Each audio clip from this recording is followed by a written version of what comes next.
Cette semaine, on a vu l'attribut en tant qu'adjectif. Ok? Je te rappelle que l'attribut est toujours placé derrière un verbe d'état. Ça, je pense que maintenant, tu l'as bien compris. En fait, un attribut, ça peut aussi être autre chose qu'un adjectif, tu vas le voir. Lis la première phrase. Elle paraît timide. J'ai chaque fois déjà souligné l'attribut. Donc, tu vois, timide, ça c'est le cas qu'on vient de faire cette semaine. Là, c'est un adjectif. Donc ça, c'est le cas qu'on a fait déjà depuis 3 jours.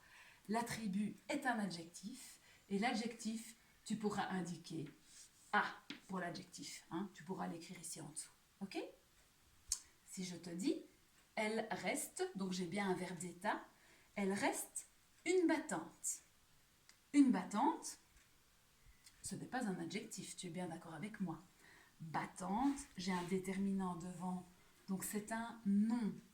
Quand j'ai un déterminant plus un nom, quand j'ai plusieurs mots dans le groupe du nom, on appelle ça, rappelle-toi, un groupe nominal.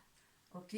Donc dans ce cas-là, quand le centre est un nom, tu pourras mettre GN, groupe nominal. Alors, cela reste à faire. Reste, encore une fois, j'ai bien un verbe d'état. À faire, ce n'est ni un adjectif, ni un groupe nominal. C'est quoi faire?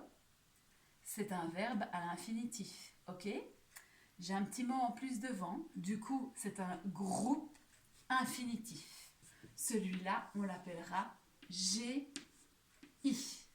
groupe infinitif. Là, en fait, on est en train de revoir les natures de mots. On avait fait ça en long et en large, mais déjà, il y a un petit temps. Hein. Donc, c'est pour ne pas que tu oublies tout ça. Alors, il paraît que c'est permis. Alors là, on a un très long attribut. Il y a plein de mots là-dedans. Est-ce que tu te souviens comment on appelle ceci? Quand ça commence par que, qui, Q apostrophe, etc. On appelle ça une proposition. On avait vu ça pour les compléments du nom avant les vacances de Pâques, si tu te souviens. Proposition. Donc que, qui, Q apostrophe, etc. Et alors il y a plein de mots qui suivent. Ça va? P majuscule.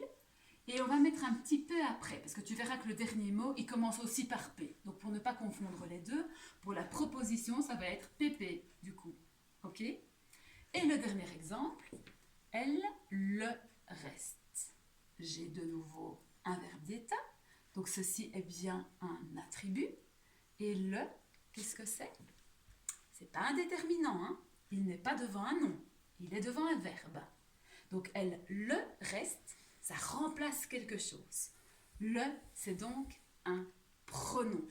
Comme je te le disais, ça commence aussi par P. Donc pour ne pas confondre avec la proposition, pour le pronom, tu pourras mettre P majuscule N. Ça va? Voici les 5 sortes d'attributs que tu vas rencontrer. L'adjectif, le groupe nominal, le groupe infinitif, la proposition ou le pronom. Voilà, voilà. Ciao, ciao.